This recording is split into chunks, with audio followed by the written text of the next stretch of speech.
This beer is rugby inspired. Let's get into it. Beer, beer, beer, beer, beer, beer.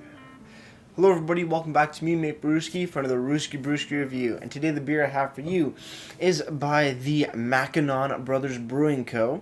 This is their 8-man English Pale Ale. Coming in at 5.8% alcohol by volume. And any IBUs listed on the can here? I don't see any. But Untapped is showing it coming in at about 32 IBUs. Mackinnon Brewing Co. Haven't had anything by them, haven't seen anything by them since, well, this beer. 8-man English Pale Ale. Kind of cool. Rugby player, old-time rugby player on the front of the can here. Nice blue, sort of like a metallic-y blue color of the can. Quite shiny. Pretty neat. Farmers, brewers, perfecting the ingredients since 1784. Wow. Cool. Let's crack this open, see what we got. I got a lot of shit on the top of here. Give me 2 seconds. Alright, let's crack it open, see what we got.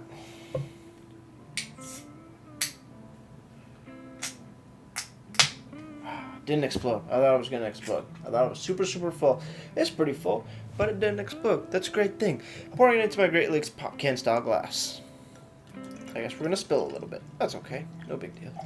Not the end of the world. Maybe it is for some people, but not for me. Looking at the beer here, it looks like an English Pale Ale. You know, touch of copper, touch of amber color going there, but still slightly hazy. Just ever so slightly hazy. Not too much of a head on that pour, but dissipated pretty quick. Let's have a smell. Ooh, big toffee caramel notes off there. Wow. Very malt forward rather than hop forward. It's still a pale ale. So there should be some hops. Maybe it comes on in the sip. But yeah, touch grainy. But yeah, very malty, very sweet toffee, sweet caramel sort of aromas coming off this particular brew. Let's have a sip.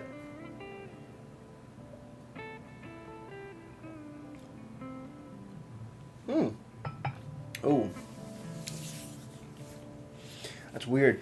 Comes on malty, then you get a touch of hops in there, like a more of a slight pine, sort of floraliness, which comes and goes really quick. And then leaves with a really sweet, like, it's not a caramel, it's not a toffee, it's not a butterscotch, something maybe like a light toffee with a touch of roastiness, but definitely very sweet, finishing, like you start off malty, then you go into very slight hops, very small little bit of hops, and then you get this big, long, sweet, slight toffee, slight caramelly-esque sort of sweetness, and then it's over. That's interesting. I like the first little bits, and then that really super sweet candied toffee sort of comes in. It's really strong.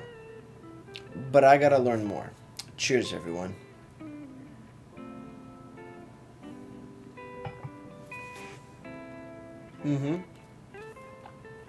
Yeah, exactly how I said it. Malty, slight hop, big, long, sweet, super just, you can almost feel how sticky the toffee is on your tongue. That's how sweet it is. Which may appeal to some people, not to me. It is just way too much, way too sweet that it throws me off kind of thing. But it's very interesting. I haven't seen a beer so sweet in that sort of style of flavor.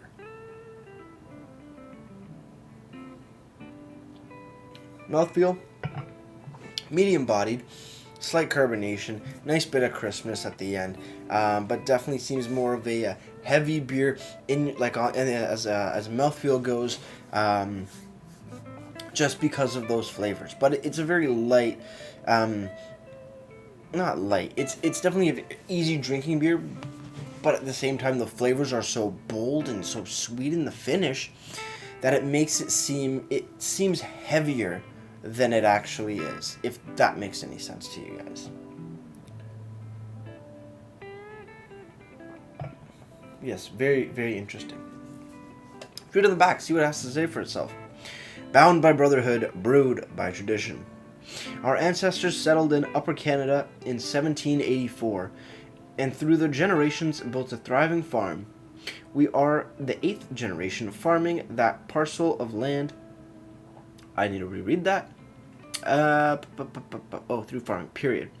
We are the 8th generation farming that parcel of land, and we're continuing the family tradition with a farm-based brewery.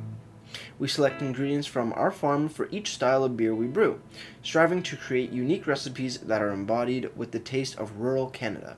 There's a little bottom description here. Our English Pale Ale is reminiscent of the rich malt brews shared after many a tough rugby match in the UK. We name this strong, unfiltered ale after arguably the toughest position in rugby. 8-man. Cool. Interesting. Oh, they're from Bath, Ontario. I didn't know there was a place called Bath, Ontario. That's kind of cool. No ingredients, no IBUs listed, brewed on, packaged on. Perfect. Man, 2218. 8 man, 2218. Here we go. What the fuck? Packaged on 06/06/18. There we go. That makes more sense. Let's take a look on the brewery's website, the McKinnonBrewing.com. And you go down to their 8-man English Pale Ale, and it has the exact same description on the bottom here that I just read to you guys. Nothing else, no IBV, no ABV, no IBUs, no nothing, no other information like that. Just a little picture of the logo for the beer. Kind of a basic looking website, but still not too bad at all. I just wish there was a bit more information about the beers on the website. They also have 4 other beers. Look pretty cool. What is that? A wild peppermint stout? That looks pretty awesome. Maybe I can find that later. Finally, moving over to Untappd now. 8-man English Pale Ale has been given a 3.6 bottle caps out of 5, and that's out of 2,700 ratings. As for me, I don't know how I'm going to rate this yet. Let's have a few more sips.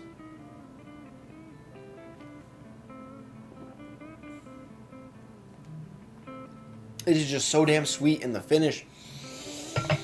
I can't get over it. If they tone that back like a quarter sweetness or even half, it would be much more enjoyable to me. But that sweetness just is too much for my personal palate. It might be perfect for yours. I don't know. I don't know how your palate works, but for me personally, it's a bit much. Let's have the final sip. Cheers, everyone.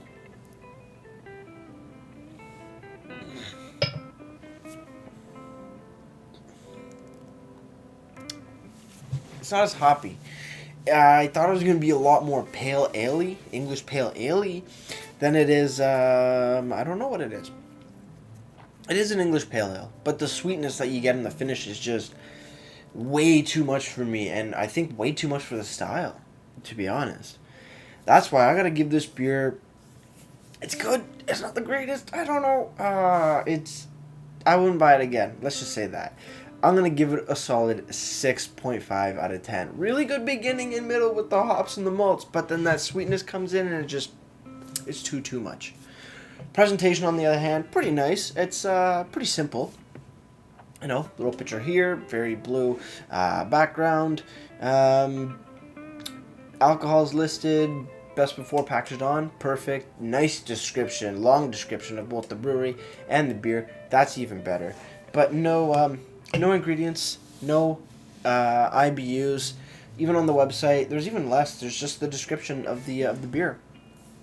It's a nice looking website, but still I want more information, guys. I want a lot more information about the beers, both on it and on the website. Come on. So with that said, presentation also gets a 6.5 out of 10. Before I leave you guys, if you have any comments, questions, or beers you want to review in the future, you can leave all that information down in the comment box below. If you want to go ahead and like the video or subscribe to me, Maple Brewski, that'd be greatly appreciated as well. As for my question of the day to you is rugby or American football? Me, I don't care. I don't watch that many sports.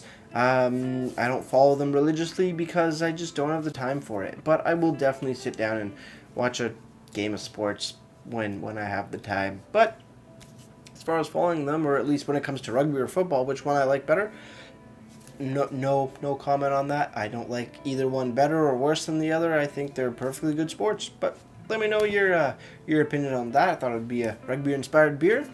I don't have a rugby football question because there's a big argument between the two, I'm guessing, in the sports world. With all that said, that's going to do it for me, Maple Brewski, and like I always say, crack a beer and enjoy. Cheers.